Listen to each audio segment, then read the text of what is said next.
ጥሩ ዜና ይዤ መጥቻለሁ ብዬ አስባለሁኝ። ያው ትላንትና እንዳያችሁት ከሆነ ሁሉንም ነገር በግልጽ እኔና አብርሽ ተነጋግረን ጨርሰናል።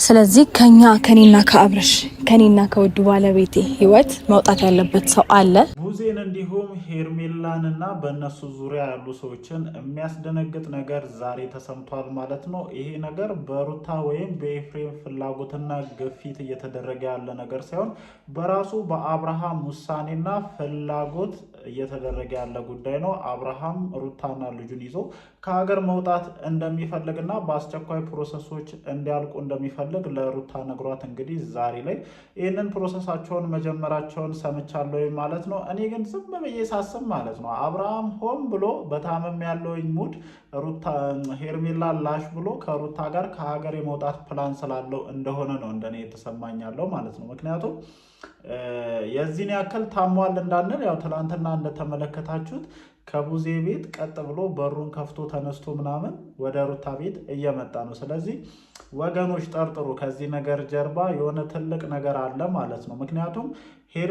ቡዜም ሆኖ ዴቭ እንዲሁም በእነሱ ዙሪያ ያሉ ሰዎች በሙሉ አብርሃም ከሩታ ጋር እንዲሆን አይፈልጉም። ይህንን ደግሞ ትላንትና አስበውበት ይሁን ሳያስቡት በግላጭ ምን እንደሚፈልጉ ከማን ጎን እንደቆሙ በደንብ አሳይተዋል ማለት ነው። የአብርሽ የጤና ሁኔታ እንኳን የዚህን ያክል እንደማያሳስባቸው ለነሱ ትልቅ ነገር አብርሃም በሩን ክፍት ጥሎ መውጣቱ ማለት ነው። ከወንድማቸው ጤና ወንድማቸውን ከማግኘታቸው በላይ የሚያሳስባቸው ከነ ኤፍሬም ጋር መነታረቅ አብርሃም ቤቱን ክፍት ጥሎ መውጣቱ እንደሚያስጨነቃቸው ነው ትላንትና የተመለከትነው እና ይህንን ተመልክቶ እንግዲህ በጣም ብዙ ሰዎች እነሱ ላይ ብዙ ነገሮች እየተባሉ ነው ያሉት። ይሄ ደግሞ ማክሳቸው ስለወለቀ ነው በነገራችን ላይ ማለት ነው። ለሩታ ያላቸው ጥላቻ የጥላቻ ጭንብላቸው ሳያስቡት ሙሉ በሙሉ ወልቆባቸዋል እና አሁን ሁሉም ሰው የእነዚህ ሰዎች ሀሳብ ምን አይነት እንደሆነ ስለተረዳ በቃ እንደፈለገ ነው ሁሉም እየተናገራቸው ያለው። ሚዲያ ላይ ያለውን ነገር በደንብ ለመመልከት ሞክሬ ነበረ።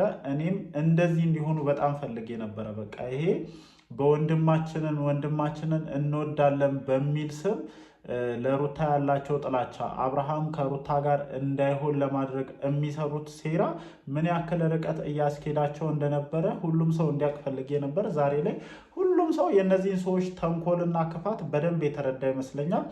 ዛሬ በደንብ ነው የሚወረድባቸው። ቡዜና ዴቭ ላይ ከነጋ ጀምሮ ብዙ ቦታዎች ላይ ቪዲዮዎችን ለመመልከት ሞክሬ ነበርና በደንብ እየተነዳባቸው ነው፣ በደንብ እየተወረደባቸው ነው።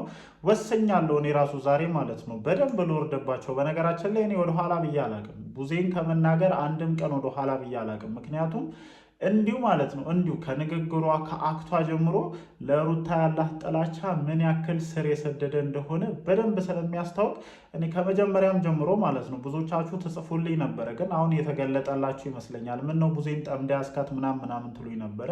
መጠመድ ያለባት ሴት ስለሆነች ነው። ምክንያቱም እንደ ትልቅነቷ እንደ ታላቅ እህትነቷ የነዚህ ልጆች ትዳር እንዳይፈርስ ከማድረግ ይልቅ ትዳራቸውን ለማፍረስ እና አብርሃምን ወስዶ እንደ ሸቀጥ እንደ ዕቃ ለሌላ ሴት ለመስጠት ስትሄድ የነበረበት ርቀት በጣም ሲያስገምታት የነበረ እንደነበረ ሁላችንም ለመመልከት ችለናል።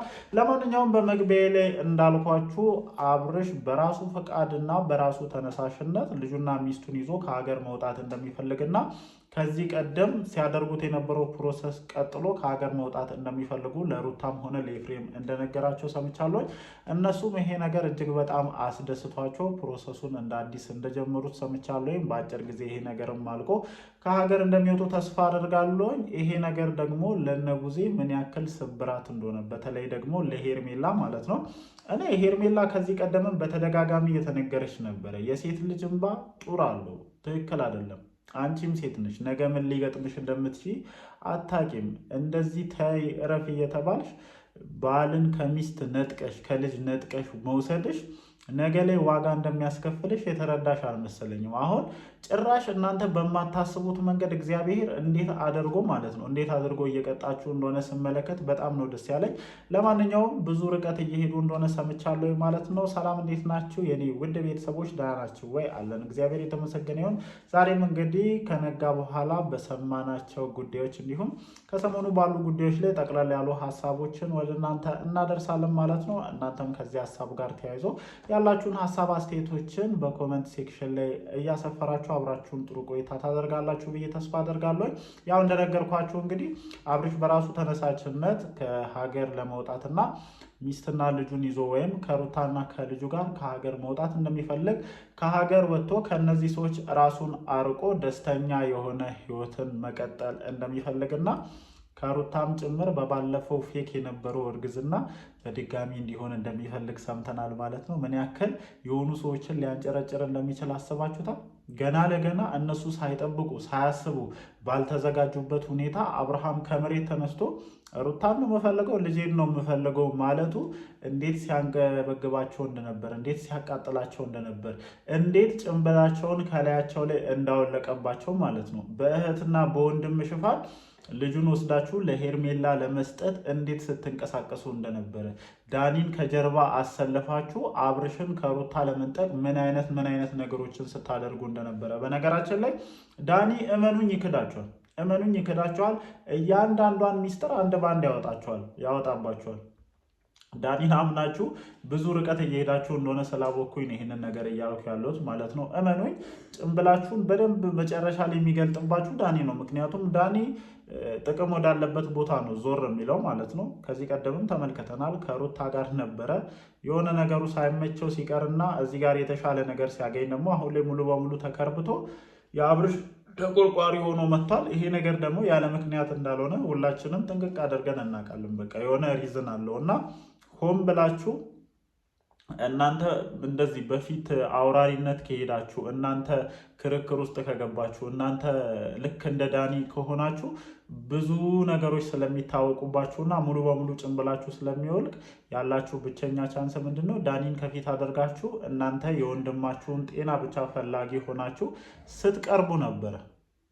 ግን አልተሳካላችሁም። በቃ ሊሆንላችሁ አልቻለም። ከዛ ውጪ ደግሞ ማለት ነው እኔ የምሬን ነው ጋይስ፣ ግን የምር እውነቱን እናውራ ከተባለ የሆነ ነገር እንደጠረጠረ እያደረገኝ ነው። ምክንያቱም አብርሽ ራሱ በሩን ከፍቶ ወደ ሩታ ጋር መሄዱ አንድ በሉ፣ ከዛ ደግሞ ጭራሽ ዛሬ ላይ ልጅና ሚስቱን ይዞ ከሀገር መውጣት እንደሚፈልግ መናገሩ ምናልባትም አብርሽን አልተረዳነውም እንጂ ከሄርሜላ ጋር በቀላሉ መለየት እንደማይችል ስለገባው፣ ሄርሜላ ቀለል አድርጋ እንደማትለቀው ስለገባው ያለው ብቸኛ ቻንስ በእንደዚህ አይነት መንገድ አድርጎ ከሀገር ለመውጣት ማሰቡን ነው እንደኔ እንትን እያልኩ ያለሁትና በጣም ጂኒየስ የሆነች ሀሳብ ነች። የምሬ ነው የምላችሁ። ይሄ የምር ከሆነና ከተሳካለት እግዚአብሔርን በቃ የሚደነቅ ሀሳብ ማለት ነው። እዛም እንደፈለገ ተመቻችቶ ምናምን አጣፍጦ ሲጠገብ ወደዚህ ለመመለስ መጣ ነው። ኧረ አንተ ትለያለህ። ለማንኛውም ግን ማለት ነው እኔ እንደዚህ የተሰማኝ ነው፣ እንደዚህ አይነት ነገር ይኖራል የሚል እሳቤ ያለኝ ማለት ነው። ምክንያቱም የሆነ ዝም ብላችሁ ስታዩ አብርሽ አንዳንዴ አልታመምም ለማለት የሚያስደፍሩ ሪዝኖችን ታያላችሁ። ለምሳሌ አሁን የዛን ቀን ከሐኪም ቤት ከወጣ በኋላ ቡዜ ቤት ገብቶ አይናገር አይጋገር አያወራ፣ ምን ያክል ከእነሱ ጋር ኮሚኒኬት ማድረግ እንደደበረው ነው የተረዳሁት ማለት ነው። እኔ እንደውም ልክ ካሜራው ዞር ሲል እነ ቡዜ ከሄዱ በኋላ ምናምን እናገባለን ይመቸኝ ምናምን የሚባባሉ ሁሉ የመሰለኝ ነው ከነ ኤፍሬም ከነ ሩታ ጋር ማለት ነው። ከዛ ውጭ ደግሞ የኤፍሬም ራሱ በዚህ ልክ አብሮት መቆሙ፣ በዚህ ልክ የነ ቡዜን የነ ዴቭን ሀሳብ ተቃርኖ ከአብርሽ ጎን መቆሙ ምናልባትም አብርሃምና ኤፍሬም ተነጋግረው ሆን ብሎ ከሩታ ለመራቅ የፈጠሩት አዲስ የሆነ ስትራቴጂ ነው እንደኔ የሚመስለኝ። የምር እንደዚህ ከሆነ በጣም ነው ደስ የሚለኝ ማለት ነው። በጣም በቃ በየትኛውም አይነት መስፈርት እኔ ከዚህ በፊት እምላለሁኝ 99% የሚለያዩበት ነገር ኖሮ 1% እንኳን የእነሱን ትዳር ማትረፍ የሚችል ከሆነ ያ ነገር ነው የሚደገፈው። አለቀ በቃ። ከምንም ነገር በላይ የልጃቸው እንትን መቅደም መቻል አለበት። ትላንትናም ብየዋለሁ፣ ስለ ንቦናቸው በጣም ነው የሚጎዳው ልጆች ማለት ነው። የምሬ ነው። በትምህርት ቤት ደረጃ እንኳን አባታቸው መጥቶ የማይወስዷቸው ከሆነ፣ እናትና አባት አንድ ላይ መጥቶ የማይወስዷቸው ከሆነ የሌሎችን ልጆች ሁኔታ እያዩ በጣም ነው ውስጣቸው የሚጎዳው እና ያ ነገር ስላለ ይሄን ነገር በደንብ ሞር መታሰብ አለበት ብዬ እንደኔ ያስባለሁ። ለማንኛውም እንግዲህ እንዳልኳችሁ ልጄና ሚስቴን ይዤ ከሀገር መውጣት እፈልጋለሁ ወይም ብሎ በዛ ወገን ያሉትን ኩም እንዳደረጋቸው ሰምቻለሁ። ይበላችሁ ነው ማለት የምፈልገው። እናንተስ በዚህ ጉዳይ ምን ሀሳብ አላችሁ? እንደተለመደው ሀሳባችሁን ኮመንት ሴክሽናችን ላይ ማስፈራችሁን አትርሱ። ወዳችኋለሁ። ይመቻችሁ።